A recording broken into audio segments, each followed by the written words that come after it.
Hey everyone, welcome to the channel. This is James in Nashville. In this video, I want to talk about The Walking Dead's Commonwealth set.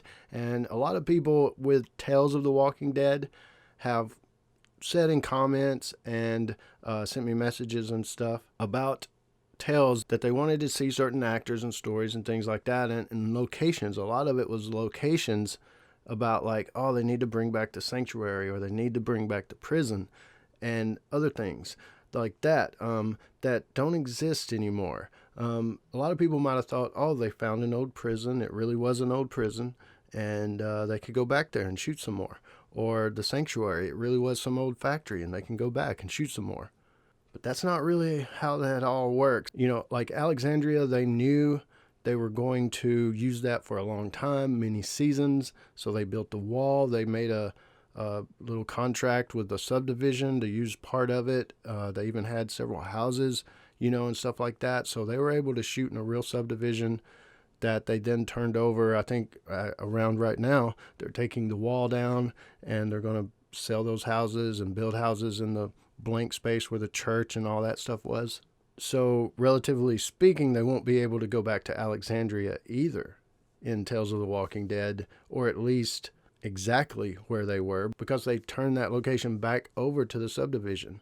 So the prison set was built at the studio, and then it was torn down. The sanctuary set was built there. It was torn down. And the Commonwealth set is now built at the studio, and it will eventually come down as well. Showrunner Angela Kang confirmed the bustling looking town was built on the set at Riverwood Studios in Sonoy, Georgia, where The Walking Dead films, and it was actually constructed on the exact same spot of land that used to house the outside of the sanctuary. So Entertainment Weekly was asking Angela about the look of the Commonwealth and all of that kind of stuff, and she said we had a lot of guidance from the comics, but also our production designer Marek Doborowski really had an interesting vision for taking the idea of a train station and converting that into the center of their government. So a lot of the architecture of the interior of that seat of government and its operations is taken from the idea of an old vintage train station. And there's this real kind of town square, Main Street sort of vibe to it that I think is very true to what the comic does, while having a very specific interpretation for the show.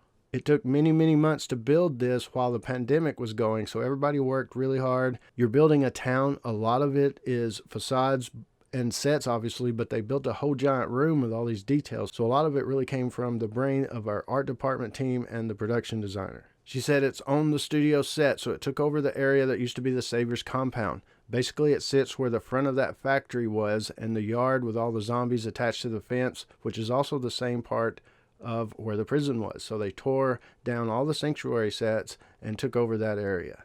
Angela Kang also noted that when a new community is introduced on the show, Greg Nicotero usually does the directing, and she says that is usually intentional. Greg wasn't available to do our premiere block because he was finishing out Creepshow, but I really felt like he should get the first shot to do the new community, and he does such a great job of introducing all the visuals and finding the interesting angles, so he just felt perfect for this block of episodes. So that's just a little bit about the behind the scenes stuff, the Commonwealth, the set, where it's built, and a little bit about Tales, letting you guys know that they can't go back to some of these sets.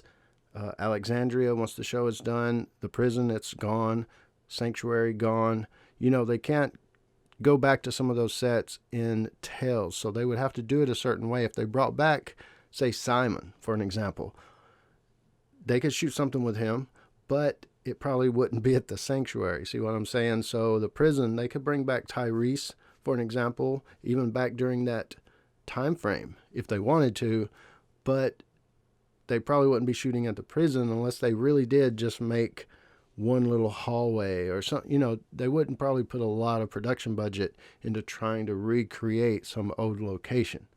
And just a reminder on Commonwealth about something that Angela Kang said. She said the Commonwealth operates on a cash economy and you've got debt. She said, no, you don't get anything for free here. And that's a big, huge thing that kind of sets up everything when you really think about it. You don't get anything for free here. If he does something for you and if he scratches your back, you're going to have to scratch him one way or another. So, you know, if he does something for you, you have to do something for him. And if you remember Lance talking to Yumiko about the brother and different things. She kind of was going behind Lance's back trying to do her own thing, and he was like, look, I told you I would help you. Just be calm, be cool. And she was like, why do you want to help me? And he said, the same kind of thing. You scratch my back, I scratch yours, kind of thing. And she, being a lawyer, is going to be a higher up person than Lance, or a high up person in the world of the politics that he wants on his side. Like, look, I'm going to do you a favor. You're going to be a high up person, and one day I'm going to come to you for you to repay that favor. And this is how the Commonwealth works, and this is the tension, the real drama of what's about to play out, I think. You know, Maggie will be in that tension and drama. I think that kind of hinges on what could be up with Maggie. But you guys let me know what you think about this video down in the comments below, and I will join you there. This is James in Nashville. As always, thanks for watching, and stay tuned for more dead stuff.